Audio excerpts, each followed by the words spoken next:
एक सवाल के साथ ही हम खबर शुरू करने जा रहे हैं। सवाल ये कि क्या इस साल होली से पहले कुछ बड़ा होने वाला? क्या होली से पहले तनाव फैलाने की प्लानिंग शुरू हो चुकी है? क्या होली के त्योहार पर कोई बदरंग दाग लगाने की कोशिश है?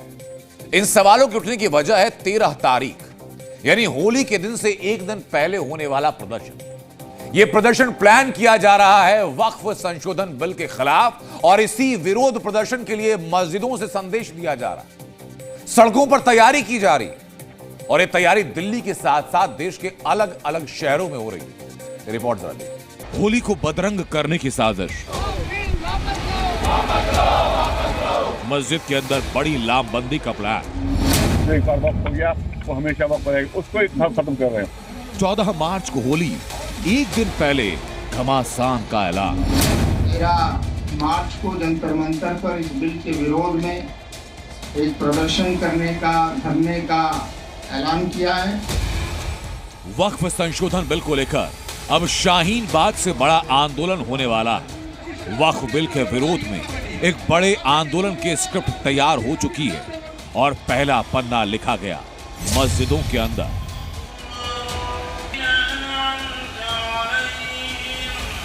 वक्फ संशोधन बिल के विरोध में 13 तारीख को दिल्ली के जंतर मंतर पर प्रदर्शन होना है।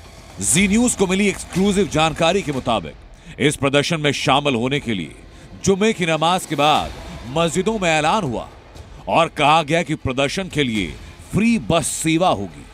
वक्फ बिल को लेकर अब मामला एक बार फिर तूल पकड़ता जा रहा है। दरअसल all India Muslim personal board समेत जमात इस्लामी हिंद समेत कई ऐसी मुस्लिम तंजीमों ने एक बार फिर 13 मार्च को जंतर मंतर पर विरोध प्रदर्शन करने का ऐलान किया है, जिसको लेकर जमात इस्लामी हिंद ने मस्जिदों से ऐलान किया है कि जो भी जाना चाहता है उसके लिए फ्री बस सेवा यानी उसको यातायात की पूरी सुविधा दी जाएगी। ये प्रदर्शन सिर्फ दिल्ली नहीं बल्कि देश के अलग अलग शहरों में होगा।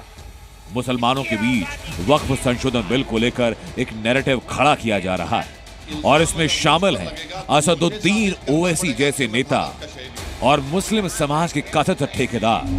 सरकार जिद पर अड़ी रही और इस हालत में ये बिल पास हुआ तो जमात इस्लामी हिंद, दूसरी जो तंजीमें हैं all India Muslim personal law board और सब मिलकर उनको हम पूरी तरह इस्तेमाल करते हुए आखिर तक इसको रोकने की कोशिश करेंगे। कि मुसलमानों का ये अपना हक है और इस हक को हड़पने या उस हक में तरमीम करने की किसी भी किस्म की कोशिश नहीं की जा सकती और जब तक ये कोशिश होती रहेगी हम पुरअमन तरीके से जमहूरी अंदाज में एहतजाजी मुजाहरे करते रहेंगे।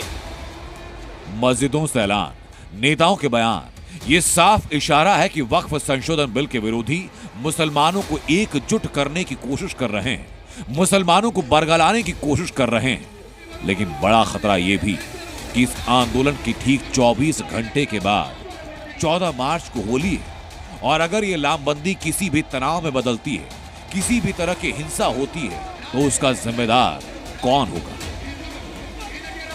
ब्यूरो रिपोर्ट, जी मीडिया।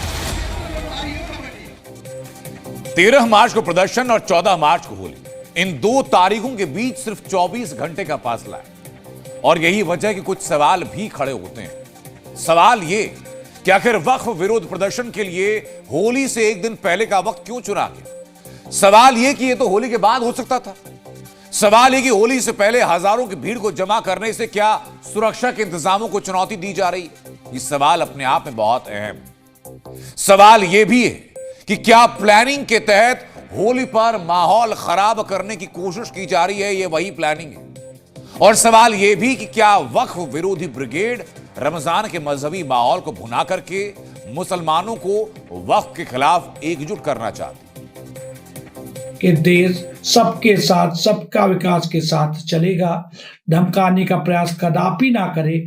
हम सनातनी डरने वाले नहीं हैं। देश के सभी हिंदूवादी संगठन जो राष्ट्रवादी विचारधारा रखते हैं वो निकल के 13 मार्च को दिल्ली पहुंचे तो इनके धमकाने के मंसूबे खत्म हो सकते हैं। 13 मार्च को होने वाले विरोध प्रदर्शन की प्लानिंग का एक और हिस्सा भी, और वो हिस्सा यह कि सीएए एनआरसी की तर्ज पर देश के ज्यादा से ज्यादा शहरों में प्रदर्शन हो।